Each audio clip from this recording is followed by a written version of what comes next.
Hey everyone, so today I'll be talking about two Dragon Quest IV event which you expect in April. This is part 3 of the series and actually the final one. So, we got today two units to review. One is the Aamon and one is Solo. But before I talk about these units, I'm going to talk about a few things about the new event that we're seeing, our guild raid as I call it, and things to look out for. So the units are, as I said, the Solo and the Ultimate Aamon, and I'll be kind of at the end I'll be giving you my kind of initial impression and what I think about these units. So in terms of April timelines, we'll be seeing full Dragon Quest IV event with a lot of updates. I've already reviewed Maya and Mina in my previous videos. If you haven't seen it and interested, do check out other videos. I will share the links in the comments below. But today, this is the final part that covers the units, Solo and Aamon, as I said. So let's start. First of all, let me talk about a little bit about the guild raid. The literal translation actually is a guild collaboration battle, but in normal game terms, I think this can be considered as a raid. So in this raid, what do? So it's a guild raid battle where we all be fighting against Sensaro Manslayer, the large boss battle type. And then each member of guild members are allowed to challenge it once a day. So that's 20 challenges per day in the maximum size of guild. And we'll be sharing the same boss, so we're chipping the damage every time we attack.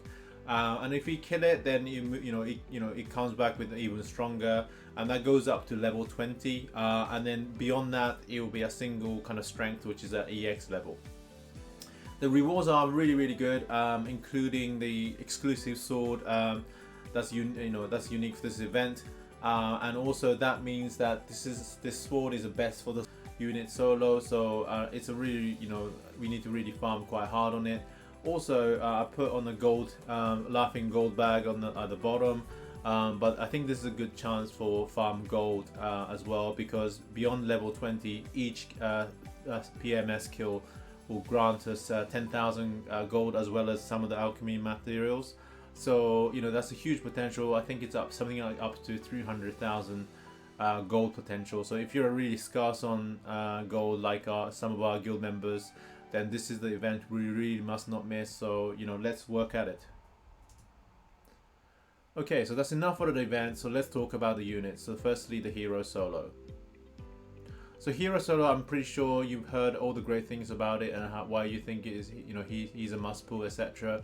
But let me do a quick rundown of his kit. So he's a top tier Fritz Zap and non-elemental attacker, so kind of multi-element.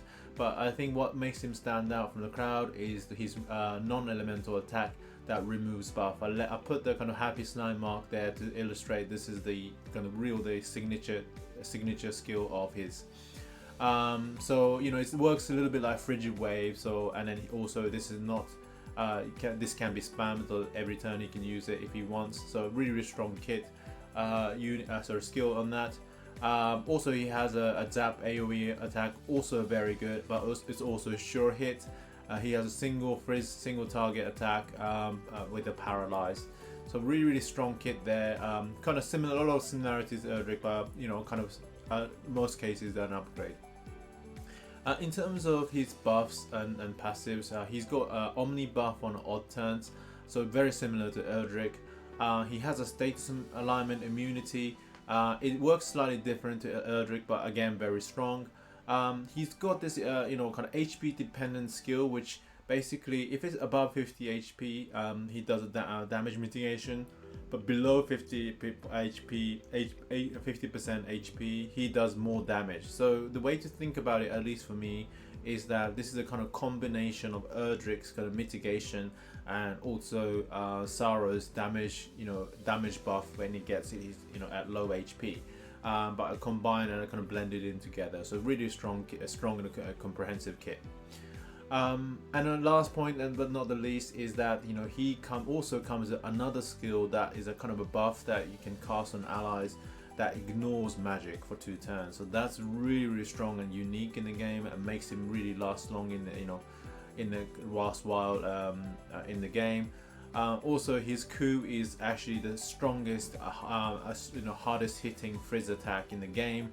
at a single point, but also has a kind of a also damages to the rest of nearby enemies as well. So talking of the damage, let's look at the damage for each of these damage type. So first of all, the non-elemental, the frigid wave sword.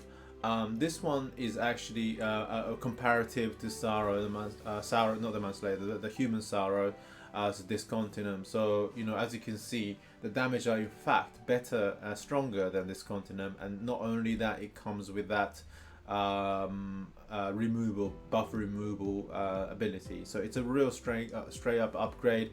I do like to note though, Solo's damage can only can go up by 30% with when HP is below X, whereas Sorrow's can go up by 50%. So what I mean by that is, what I want to say is that Sorrow does still have a largest potential in damage if at a very low HP. So yeah, do note of that. His AoE zap attack is kind of similar shape to Graynor, and this is a comparative turn 1 damage, but as you can see at High Awakening it's even stronger than Graynor Zap Breath. So you can imagine, and especially with a crit chance, it's a straight up upgrade to his breath attack. Although that's true, I think I'd just like to also note that because it's a physical attack, it gets affected by stats or stat scaling. Unlike breath, which is a level scaling, he does kind of suffer from the reduction of damage at Low Awakening, but as I said, High Awakening, he wins hands down. Also like to note that because it's the Zap type, if you pair Solo and Graynor, that's another 20% uplift you can add to Solo, but really strong kit, especially in a Zap team. And finally, I want to talk about his coop, which is a Big Bang sword, it's called in Japanese. Yeah, it does single target around 4,000, just shy of 4,000 damage, which is absolutely crazy. It will kill anything that's buff mitigation or no mitigation, anything that's weak to frizz, but also does probably one shots at most of the average resisting to the frizz. So yeah, really strong damage, but also in that area, orange area, it does a kind of also kind of a rippling effect, and it will do damage to the surrounding enemy. That's around, I haven't done the calculations, roughly 1,500 to 2,000. So it's not the strongest, but still pretty high damage. I said in Maya's video that Maya's already power crept by Solo. Maybe that's not kind of a fair statement, given that he doesn't do as much damage as Maya in the AoE area, but on a single part he does out damage Maya by a significant margin. So it's kind of two different skills, I would say, and comparative, not to be compared. Maya's definitely still the queen of AoE frizz damage. So what are the pros and cons of Solo? So you've seen all the pros and cons, so I'm just going to quickly read them out. He's a top DPS, removes buffs, ignore magic, the two of the signature skills of his. He's immune to status alignment, which is great, and also for a lot of PvE contents, he makes your Blossom Door a lot easier, so he's going to be commonly used for future PvE content. So it's one of these units that's worth getting, even if you're going to have to pity. I put Sorrow as a Manslayer's kind of picture because he's a very kind of buff reliant unit, and to be able to remove buffs is a significant threat for the opponent if they've got Sorrow on their team. Weaknesses, to be honest, I've really struggled to find them, but the first thing I'd like to note is that all his attacks are physical, unlike Erdrick or Sorrow, which means that if you got Wildcard, then he can completely counter that and takes no damage for 3 turns, while his physical bounces up. Also, on that point, if his removal buffs, there's a small caveat that if he misses or cannot hit the opponent and do damage, then you can't remove the buffs, which means that he cannot remove evasions of enemies. So once again, dual shines here because he's resistant to that, which is his sure hit. Can't be hit by his removal buff attack. So so again, some evasion units are that are resistant to zap will be a struggle for a Solo. Last point is he's weak to throttle body, and that might come to as a surprise. So let me a little bit explain the way that his status alignment mechanic works. So his status alignment only procs if it's an enemy attack applies the status alignment. So what that means is if he solo attacks and then as a counter the enemy does status alignment like throttle body and jargon, then it will bypass that status alignment immunity. And which means Solo being weak to confuse, he will get confused by jargon. So jargon's a great counter if you're facing them. You know, place him right, or in a GVG attack or arena, then you kind of be able to deal Solo relatively easily. Okay, that's enough of Solo. Let's move on to Ultimate Aamon. So Ultimate Aamon is a magic type Zen in a very short, simplest way to explain. It has a lot of similarities, but his kind of damage skill is a non-reflect, dual element, multi-hit 10 tiles AoE damage. Now that's a mouthful to read, but essentially that's basically non-reflectable magic that works in similar way to breath. The only advantage that it can crit. The elements are slightly different to Zen, that is a combination of Zaps and Zam, which is a great combination, by the way. So it's a really strong kit, a strong damaging capable kind of ability. I'll cover more about the damage. He also has a 5 times multi-hit single target magic with sleep. This is reflectable, but it does have a bit kind of a side, kind of a sleep effect as well, which is really good. He also has a martial bounce, first in the game, and the only unit to have that still in JP. So I call that as a signature skill over his, and put a happy slime mark there. And then lastly, the third point is that he's got really kind of competitive passives and stats outside that, including damage mitigation of 20%, slightly less than 30% of Zen, but still good. He does 20% more damage at higher HP, very much like Zenlon. And also he restores HP twice when the HP falls below 70%. So really kind of comprehensive, some might say a slight upgrade. If you just look at that, is an upgrade to Zen in some regards. Let's look at the damage though. So is he a real upgrade? So yes, he is. At high awakening, turn 1 damage, comparing the two, elements permitting, Aamon does more damage than Zenlon. So that's really good, and especially given the fact that he can crit as well, that's a real huge upside. At low awakening though, his damage quite low, unfortunately to say, because of that buff. That 20% increase buff only applies if it's awakening 3 or more. So whilst the AoE is still good, maybe a low awakening he's not very good to be used in PvP situations.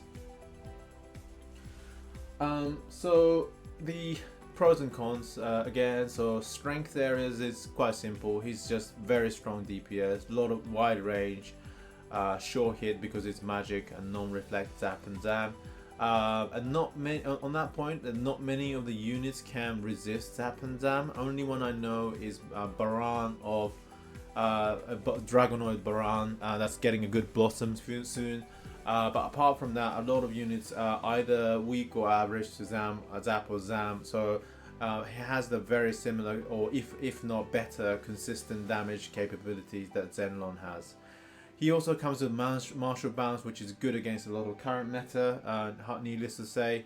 And I rate him for quite highly on this multi-hit attack, much like Zenlon, because multi-hits are so versatile. It kills last stance, it kills off Zenlon's barrier. So I really like this ability, as well as a chance of sleep. So on the other side, flip side, what are the weaknesses? Because everything that you've been hearing is like, you gotta pull this because it's a Zenlon version 2, right? So let me just highlight some of the weaknesses. So first of all, he's from what I hear from JP players is that he's not as bulky as Zen. He can be one-shotted with like Rough because he's weak to Whoosh. And yeah, he's just kind of a little bit more squishier than Zenlon is what I'm hearing. I'm seeing a lot less in meta right now in JP. So it's kind of get power crept by the rest of the market. I think is what I'm hearing for that regards. And one of the other reasons why he's kind of out of meta right now in JP is because he's also weak to paralysis. Now, as most of you probably agree, paralysis, sleep, and confuse are three of the worst status alignment to weak to for any unit. I can't tell you how many times I lost RTA match due to just my Saro being paralyzed. So, you know, it's a really bad weaknesses to have. So I've highlighted in the big letters. Also, you know, speaking of comparing to Zen, Zenlong has a great dragon synergy. He buffs other dragons' breath attack, and a lot of the dragons are pretty much breath attack anyway. So really great family synergy there. And on the other hand, Aamon is actually a demon type, and there are not many great demon units. Not all of them are magic type, so you know, he doesn't have a kind of any of that family type buff, so you know, kind of less synergy. So you know, you can't really just look at unit as pure damage. You have to like look at this, you know, kind of leader skills and AOE kind of buff abilities, right? So that is kind of the you know, shortcoming of Aamon, I would say. And lastly, magic typing generally, I'm not too sure at the moment. You know, they really nerfed magic DPS in the game intact, namely bounce. Yes, you know, bounce is so common now. Bounce is not a problem for his zap and zam attack, but you know, it is for his sleep attack. So it's not as, you know, it's not basically, you know, for me it's the worst grade breath basically. And especially with Solo, as I explained, he can cast an ability that ignores magic twice. So you know, like that adds to the fact that magic being so weak in the meta right now. So yeah, I'm not so sure about the magic DPS as a whole. I've struggled so many times with Zoma trying to do damage on Madasagora, for example, and having no option to attack. That was really, you know, kind of a game kind of decider. So you know, I would say that's a real downside that he's a magic type, to be honest. Then you know, I put Mam's picture because, you know, actually not because he's a kind of a weakness. His weakness, it's more talking about his weakness about paralysis. As you know, Mam can cure paralyze automatically if it's in range, but she's completely out of meta right now. She will be coming back to meta. She's getting a great blossom a month and a half later. So maybe one option is you pair him with Mam, and she might solve your problems. But the fact that you need a little bit of a bulk support, you need the support for paralysis, just feels like too much babysitting for the unit of that, you know, cost 65 weight. So that's really my kind of very quick rundown of the unit. So let's go to my first impression. How useful do I think? Should you pull? But you know, this is just my opinion from what I've been hearing. So let me know. I'm keen to know what you think as well. So in summary, putting all DQ4 units or Banner and Blossom units on the list, I would say Solo is the absolute top tier, both at low awakening and high awakening. So I put at the bottom as a new use cases for low awakening and high awakening, typical use cases I should say. So typical use case for awakening 1 units are PvE, and also large boss battle, etc. And you could use it sometimes on PvP or offense, even if it's a low awakening. And for that, I think Solo is absolutely great in all of those things. At high awakening, he makes it, you know, shines even more. Not only is he's good at all of that PvE stuff that I said, he becomes an absolute dominant force in the say for example RTA or GBG defense. So yeah, absolutely great unit to invest. And also he's unlikely to be power crept anytime soon because of that, you know, combination of unique kit that he's got, status immunity, less rare, but you know, I think all of that put together, it makes him really kind of, you can feel that he's going to last at least a year to in the RTA meta. What about Aamon? So Aamon, you know, is absolutely great DPS. Let's not kid ourselves about that. He's going to be, you know, in par with Zen in terms of damaging capability. But just thinking, you know, about it, you know, do we have a, you know, do we have a other unique capabilities that Aamon's got that makes him stand out outside of damage?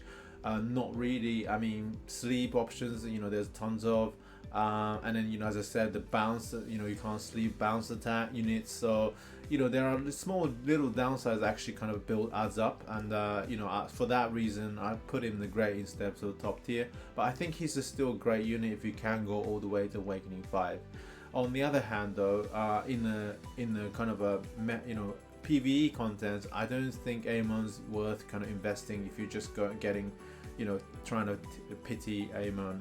Don't think that's a really great thing. It's better to wait for return banners or 48 hours banners or all of those kind, and then to be able to get him at least Awakening 3 to be usable in all of the future contents.